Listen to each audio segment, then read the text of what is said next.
বন্ধুরা খুবই ক্রুশাল একটি ভিডিও, খুবই ইম্পর্টেন্ট একটি ভিডিও, একটি লাইন আপনারা মিস করবেন না।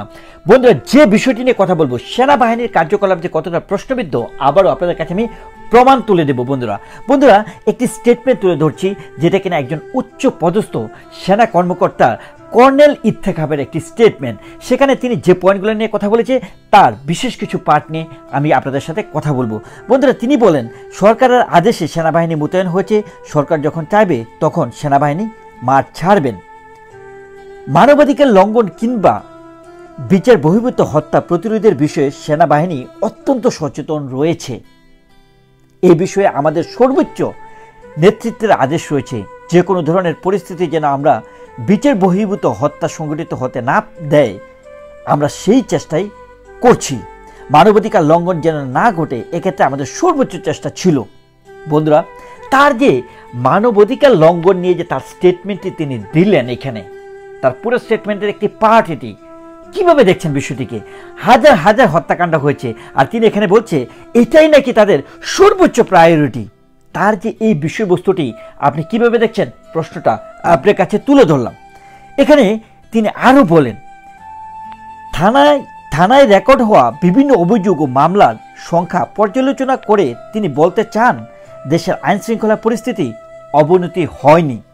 বন্ধুরা চিন্তা করুন, দেশের আইন শৃঙ্খলা পরিস্থিতি নাকি অবনতি হয়নি। থানায় যে আপনার রেকর্ডগুলো তিনি দেখছেন, পুলিশ স্টেশনের যে রেকর্ডগুলো দেখছেন, সেইগুলো বিবেচনা করে তিনি বলছেন বাংলাদেশের আইন শৃঙ্খলা নাকি অবনতি হয়নি।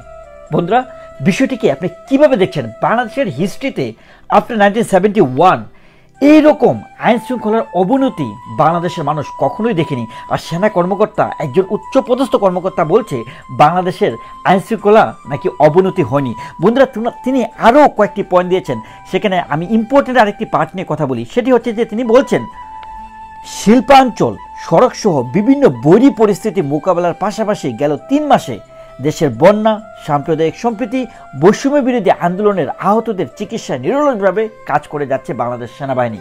বন্ধুরা এখানে যে পয়েন্টটা তিনি দিয়েছেন যে শিল্পাঞ্চল এবং সড়কসহ বিভিন্ন বৈরী পরিস্থিতি, শিল্পাঞ্চল কিংবা সড়কের মধ্যে যে মানুষের যে আন্দোলন, মানুষের যে হাহাকার, গত 3-4 মাসের যে তারা বেতন পাচ্ছে না, এটা নিয়ে কোনো কাজ বা কোনো ভূমিকা রাখতে পেরেছেন তারা? এমনকি আমরা দেখেছি শিল্পাঞ্চলে তাদেরকে গুলি করতে দেখা দিয়েছে এবং 2 জন শ্রমিককে হত্যা করা হয়েছে সেনা কর্মকর্তার গুলিতে। বন্ধুরা বিষয়টিকে আপনি কিভাবে দেখছেন? বন্ধুরা military operation director colonel Ittekhab Haider খানের আরেকটি পয়েন্ট আপনাদের সাথে আমি তুলে ধরছি এবং আপনাদের বিবেচনা কি সেটা অবশ্যই কমেন্টস করে জানাবেন। তিনি বলছেন যে বাংলাদেশে এ সময়ে অস্ত্র, গোলাবারুদ, মাদকের পাশাপাশি চিহ্নিত অপরাধীদের গ্রেপ্তার করা হয়েছে বলে জানিয়েছেন তিনি। বন্ধুরা চিহ্নিত অপরাধীদের গ্রেপ্তার করা হয়েছে, আপনি আমাকে একটা কথা বলুন যে অন্তর্বর্তীকালীন সরকার গঠন করার পর থেকে ইন্টারপোলের আসামিদেরকে ছাড়া হয়েছে, এখন পর্যন্ত তাদের মুখ থেকে একটা কোনো স্টেটমেন্ট আপনারা পেয়েছেন? বন্ধুরা এই যে এত বড় উচ্চপদস্থ একজন military operation director colonel Ittekhab Haider Khan, যিনি এই ধরনের কথা বলছেন, নজিরবিহীন কথা বলছেন, সেখানে আপনি সেনাবাহিনীর যে কার্যকলাপ প্রশ্নবিদ্ধ, এখানে কোনো আর প্রশ্ন থাকে কি? এই প্রশ্নটা আপনাদের কাছে রাখছি। ওয়াকারুজ্জামানের বর্তমান যে ভূমিকা এবং সেনাবাহিনীর ভূমিকা আপনি কিভাবে দেখছেন, কমেন্টস করে জানাবেন। Thank you so much.